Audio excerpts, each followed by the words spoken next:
and welcome to the first episode of a brand new podcast series where we're going to be busting some myths regarding startup ecosystem, distill and distinguish between one and the other. And our first guest is Mita Srinivasan, who is mind and brains behind Market Buzz, who is also helping grow a Facebook group which is all about supporting women entrepreneurs in the UAE, and among other things is also the director for events at Thai Dubai chapter.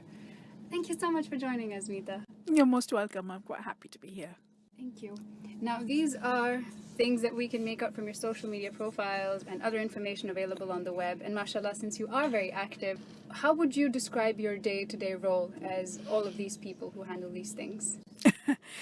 I'm just somebody who likes staying active and staying involved in a lot of things. Startups, for example, they excite me. They're young, they're passionate, and I like to get swept into their enthusiasm, but also put a few reins to say, while you're doing that, can you keep an eye on this, and this? So it helps me to put them. And then I work with Thai Dubai, where we're a big group of people, and all of us are volunteers. None of us sort of work for Thai Dubai full time, except for one person. She's the executive director, and she's basically our anchor for all of us who are volunteers. But all of us have either our own businesses or we work with very high-end jobs. But we all bring something special to the whole ecosystem so we can help more startups. Thai Dubai is actually the local chapter for an international group of non-profit organizations that helps and works with the startup ecosystem to create opportunities to help startups. So for example, for us here in Dubai, we have mentorship programs where our members pick startups to help and mentor them through their different stages, their different things that they need. It's clearly quantified, it's clearly marked out, whatever. Then we have a team that takes care and helps with creating the events. Then we have a couple of other initiatives that are coming up. We try and work with people who are quite marginalized, and it's a new program that will be launching soon as well. So I enjoy that. The one in female fusion, I was voluntold. You can check the meaning of that word.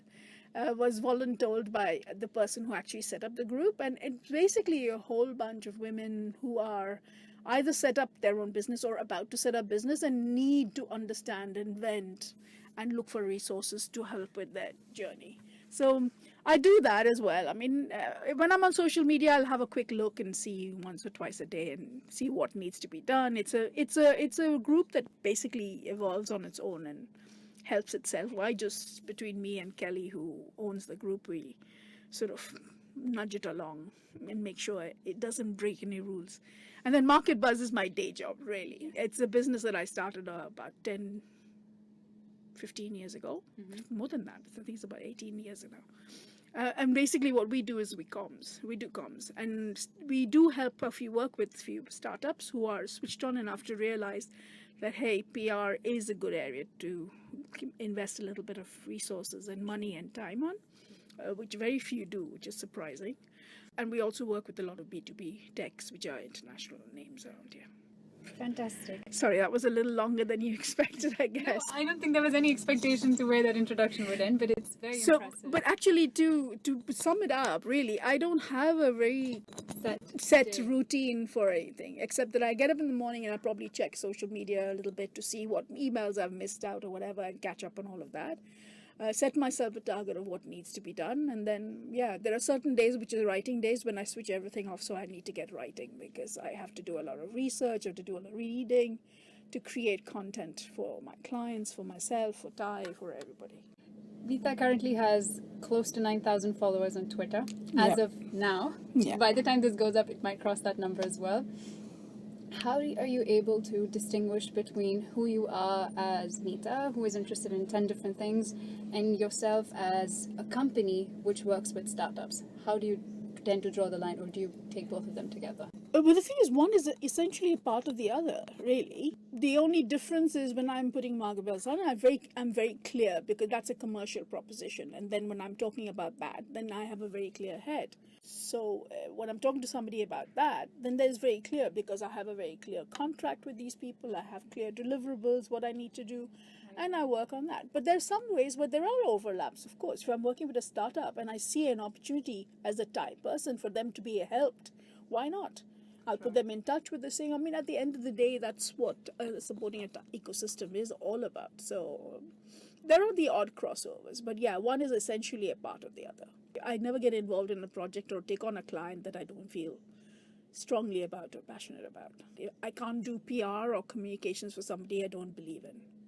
Okay, so let's distill and distinguish. First thing, what LiveWire does versus what Market Buzz is doing. LiveWire is all about telling your story. Market Buzz is Crafting that story. crafting that story. How do you go about that process? Let's take a startup, for example. I'm working with a couple of startups. One of the biggest gaps that I've noticed, and there's not just startups, there are people who've been in business for 3-4 years. Sure. And they say, you know what, I've decided now I'm going to be able to do it. And I'm still at the moment working with a relatively new client. And they don't have bios. They don't have photographs ready for the person that they want to position. They haven't even made a decision that somebody needs to be media trained, that they work talking to the media or talking to somebody else is a completely different thing. It's not a sales pitch, and that not necessarily that you're the owner, that you may be the right spokesperson. There may be somebody who's really good at talking to media, who has the experience, has the outlet, and is able to represent the company a lot better. So there's lots of things that they need, that I need to help them to distill those messages, create messages that are representative of what the company stands for, what the company's ethics are, what their product is, what their delivery is, what do they stand for, what their vision is, whether that gets distilled through at every stage, whether it's at the product stage, at the messaging stage, it's at delivery to the customer, at everything. If you say, I'm the first person to do this, this, and this, then you need to prove to yourself that, and to the rest of the world, that you are the first person to do that. Sure, yeah. And that you're actually doing it. Maybe there's a lot more humble pie when it comes to startups. People don't feel the same kind of ease in saying, well, I did this. It's either all the way, everybody's being a little pompous, or it's just, but I don't feel comfortable telling my story. I think this is a bit too much showy. Yeah, because you need to base it on facts. I always sort of say, when you create a bio, you just factually say, this is what you've done. So, for example, when I say I've had over 20 years of experience, it's because I have had 20 years of experience. That's right. And this is what I've done. It's not me bragging and saying I'm the best at the first or whatever. Right. It's just like, this is what I've done and this is what I'm bringing to the table. The thing is, if startups realize, people who are founders, who are investors, who are accelerators, others, they don't just look at the company as well. They also look at who are the people behind it. And if you're out there being a person that has done something, achieved something, you bought and sold a company, or you've created something and you moved on to the next venture, then you need to let people know that you have that experience. And then people say, oh, hang on a minute. If I'm going to do this company that is brand new, but it's being run by someone who has the experience, Right. then that means yes, exactly. So that adds value to the new company he's with, because he's bringing experience to it. So you're not actually bragging at all. When you exaggerate it and say, I'm the best, I'm the top 10, can you prove it? If you have stuff to back it up, then it's not bragging anymore. It's stating facts. Exactly. There you go. Bringing back to what you just mentioned, so this is the story for someone who's done something and has said, okay, now let's start from scratch, go through their journey again. What if it is somebody, and it is more common in startup than it is in any other industry, for people to say, I have zero background, but I'm passionate about this, and I think this is an idea that's going to work. How do you then convey the story? Okay, so for them then, something must have triggered that, right? It must have been in school, in college. He probably did projects, did a lot of internship that triggered. He's drawing on all of that. Then he or she can use that as an experience thing as well. That is part of his background. That is part of her background. That is what they're bringing to the table again. So it's again experience that they're bringing in there. It's knowledge. It could be qualifications that they've been working on, that they've seen and listing in the market. So they need to use that as facts as well. This is what I find quite amazing about youngsters these days. I mean, you're on social media all the time. Forget about that Pokemon game or whatever you're doing. Focus on stuff that you're good at, and especially what you want to do. And harness that and create a story around that, because that will raise your profile. So there can never be a case when someone says, but I don't have a story. Everyone has a story. You need to sit and focus and see, what have you done so far? And do it. Doesn't matter if it's just 6 months in a particular place that you feel really strongly about and that you want to make into your future. Sure. That 6 months is valuable, especially if you've worked with somebody important, even more important. more than you learn in a college or a university. Let's not knock what it is. It gives you certain basics and background, but you really, really do learn when you start doing an internship. True. When you spend Get time out in the big bad world. exactly, and you out. see what the reality is. The reality is very different sometimes. It is quite different from reading about business studies in a textbook, or to then just actually go out there and do each of those things that were mentioned as step 1, 2, 3, 4 in books, figuring out people who are going to be able to help you with that. Yeah, initially your bio might be just a paragraph. When you get a little bit older, it'll probably be a full page. That's the difference. We can always work towards that. There is a thing about when you're writing a resume, it should never go beyond a page unless you've got 20 years of I agree. experience, Absolutely. Right? Maximum 2 pages. No employer's got the time and the patience to read through a thesis. I think it more than anything else, this is one of the things that I've noticed that I like about LinkedIn, is that if you're a young startup or you're a first person going out into the job world, create a summary of who you are and what you stand for. That will probably say a lot more. Then the qualifications and all the experience and stuff comes in later. But that tells us more than anything else who you are as a person, what your journey has been. That answers the question. It's 2 pages if you're looking for a job, but if it's your startup, how do you go about that process? You could distill it down to as short as possible. It's like an elevator pitch. You have 5 minutes or less than that actually, sometimes even 60 seconds just to basically talk to a person in an elevator and tell them what do you do. And it's even less when it is somebody scrolling through their phone looking for contacts in that particular industry or genre of startups. And if what the first 2 or 3 sentences state does not catch their attention, you've missed that. Exactly. They've gone on to someone else. Exactly. What do you feel about the whole buzz regarding social media and its importance for a startup, which may have nothing to do as such with delivering services or products that are social media positive or conducive towards that? How does that help, or is it necessary for every startup to think about that? These days, yes, you need to be in social media. I absolutely agree. But you need to pick the platform that is right for you. You pick the platform where your customer is, if you're a startup. If you're doing business with B2B, it's not only which social media you want to pick, but also who you're following and what kind of messaging you put there. First of all, I would say, please do not put sales pitches in there. Okay. As social media, as a startup, as a business. It doesn't work. Absolutely doesn't work, because people can't be bothered. They get enough in a sales pitch. You have an email, you make a phone call, you can do a sales pitch in there. Right. So social media should be more about interacting with people. So you follow with people, jump with people, share resources. Yes, share some information. I'm not saying that, but don't blank. Yeah, just something to say, what, we're very excited. We've just had a new product. Would love some feedback. Check it out. Whatever. It's the way you craft your messages. But yeah, I would say they need to, depending on the area they are, depending on their end market, they pick and choose the social media that is the best one for them to convey their message. How do you think the current startup ecosystem is? Is it really conducive for startups to get out there, or there is still a certain level of ambiguity? I think it's a lot better now than it used to be. And it's improving all the time.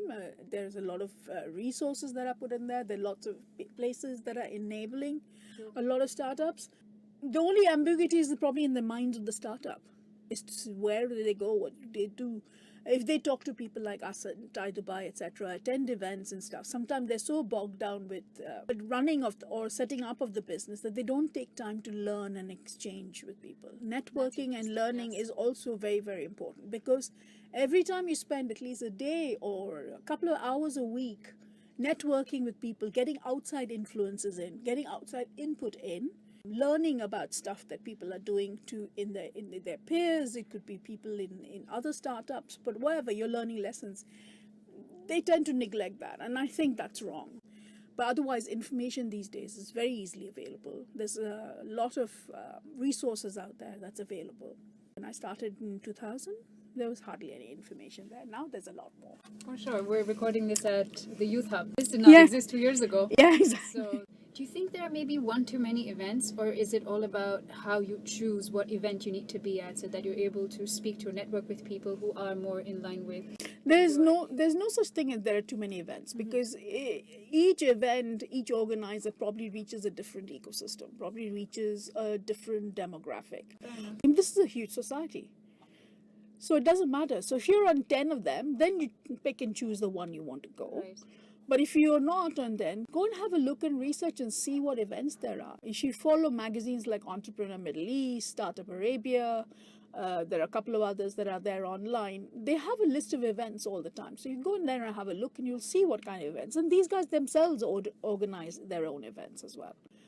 So you'll see events out there. And then, of course, please go to dubai.thai.org. We do one a month every month.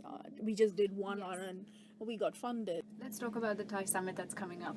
What we're basically doing, it's actually over 2 days, Yes. more than anything. 13th is the main summit, which is at Knowledge Village. But the day before, focusing on a whole range of clinics and workshops only for startups at In5, starting from about 10 o'clock onwards. What happens is there are going to be experts in 8 or 9 different topics. Okay. They'll be available, so you Right. can walk in and ask them the questions you want. So there's people who are going to give you advice on legal, give you advice on forming a business, give you advice on finance, give you advice on HR, on business strategy, on growth strategy. There's a whole bunch of them, and we've got a range of our charter members and board members who are available and said, you know what, I'll give you time for 5 hours at a time, and they'll be there for you to go and ask questions.